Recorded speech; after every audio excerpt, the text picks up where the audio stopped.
in the last interview, Grace mentioned one of the highlights of the next weekend.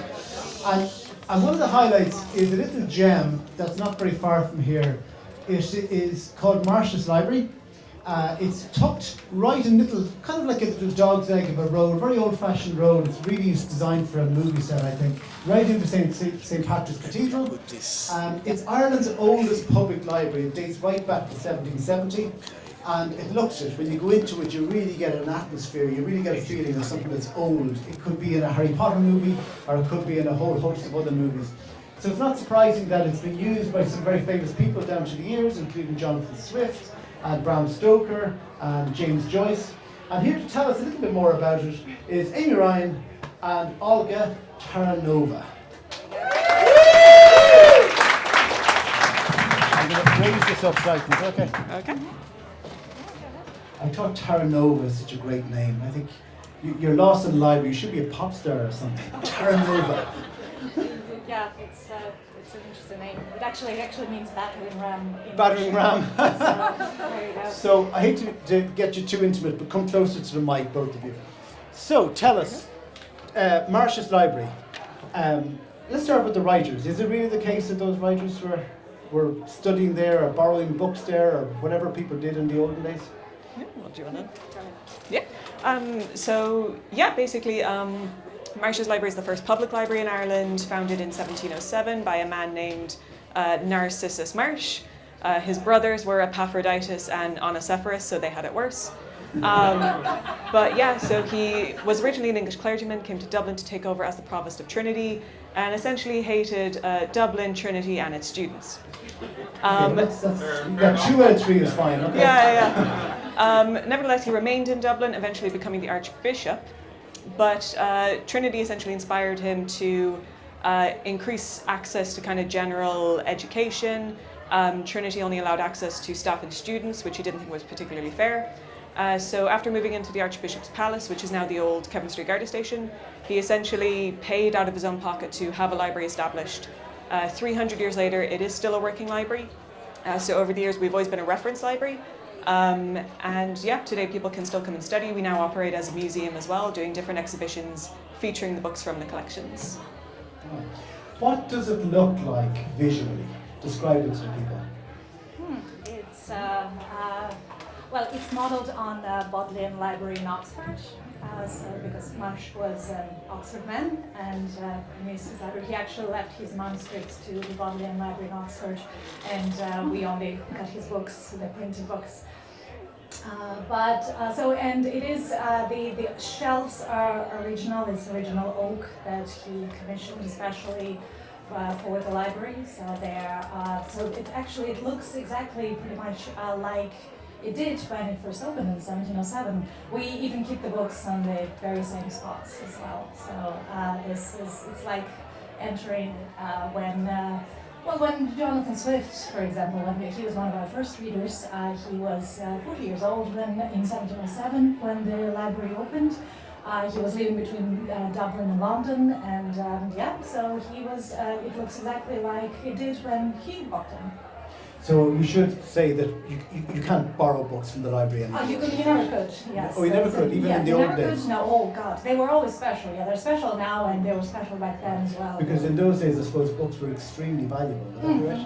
They were the internet and art and everything, so the books were extremely valuable then. And it's not like, you could click and get something on Amazon or in a bookshop, or walk into a library. That was the first public library, and for the first 100 years, it was the only public library in Dublin, and that was the place for books.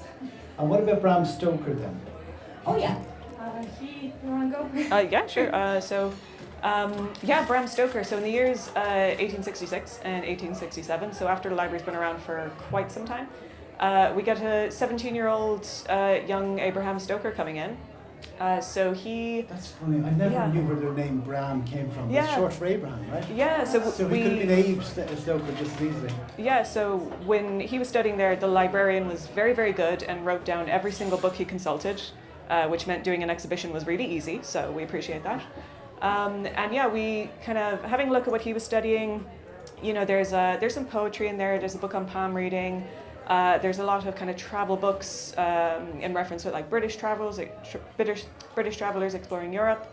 But we do take note of one book that mentions like a Vlad Dracula, another book that contains a map of Transylvania. So it is about 30, 40 years before the book was actually published, but you can kind of see inklings there. So there's actually a book there that I've often heard of Vlad Dracula was a real person, is that right? And there was already a book about that person in the library when Bram Stoker was there. Yes, yeah. And there's a map of Transylvania. Indeed, there is. So that's a fairly convincing argument that he was formulating a little story when he was in Marsh's library. Yes, he still he was a student at Trinity at the time, but he still brought in a little reference to say he was a fit and proper person to study. He was only a 17-year-old lad at the time. Wow. How long later did he write Dracula? He laid it in his 40s. Yeah. So but that was he was a teenager then. Yeah, when he showed up.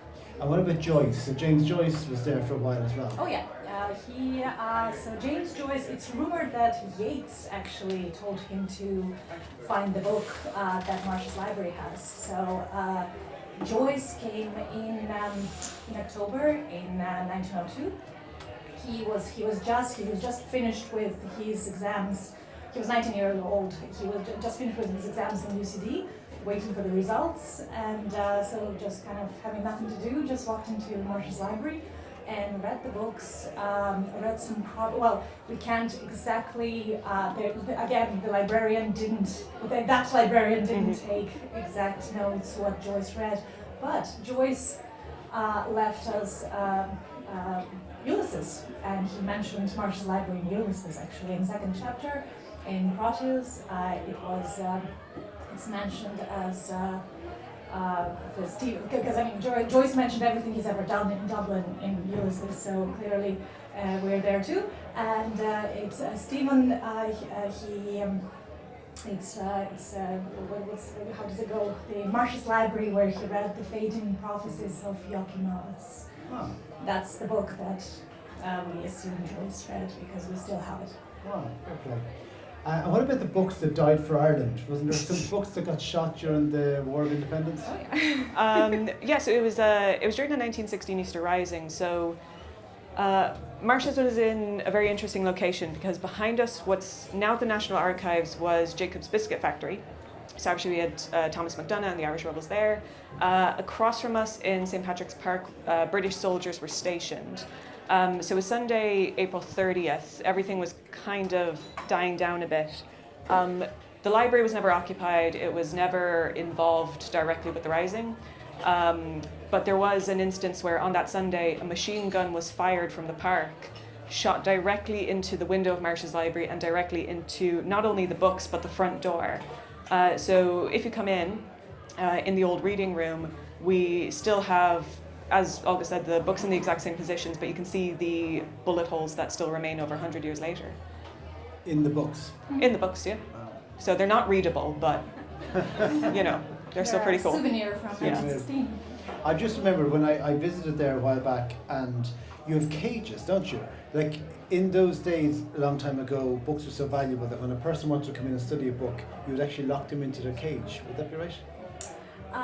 Well, there's no exact protocol of what happened. How it was a librarian's decision that he didn't like you and he put you in a cage, or was it, or did people just prefer to have some privacy because so you could just leave them alone and walk away. There were no security cameras back then, so now we see everything. But then at the time it was a very good idea to basically just to prevent theft, to have some kind of control. But we still have the cages, we can't lock anybody up. We do have requests once in a while, people ask to be locked up there, but fire regulations, impossible these days. They're still there, you can still see them. Apparently, Thomas Moore, the Irish poet, was rumoured to, I think he mentioned somewhere in his diaries that he spent a lot of time in Marsh's library locked up. Locked up. So, assuming in the cage, so just, poets, So for the festival, Culture Date With Dublin 8, what's going to be happening at Marsh's library? So we are offering free entry all day tomorrow from 10 a.m. to 5 p.m. There is no booking required, just turn on up and we'll try and get you in. And we typically have a little minifigure hunt. So there's little Lego figurines resembling characters from the library's past. We're doing a special Dublin Writers Edition, so there'll be 8 little Legos to track down on your visit, as well as our lovely, lovely staff to just tell you all about the history of the place. Do they need to book? Nope, Just show up there tomorrow. just yeah? show up. And you'll see little Thomas More, little James Joyce, little Jonathan Very good. Swift. Yeah, they'll be all on the shelves of Marsh's library. So I see a couple of envelopes there behind you. Did you bring Yes. something for a spot prize? We did, yes. So in these envelopes, in each of them, we have a personal guided tour for 2 people. So the information on how to organise that is in the envelope, and we have 2 to give out. So we need a question now, don't we? Are we going to give the 2 envelopes to one person or to 2 different people? 2 different people. Okay. So, 2 questions. What did we say Olga's last name was? Oh, that's a lot. This man. I'm going to go with this man here beside Aoife. So this guy. Taranova. You're embarrassing me now because I've already offered you the prize and now you're shaking it. Thank you very much. Thank you very much.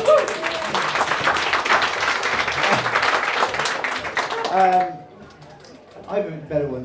What about if we took the first name, the first initial of Mr.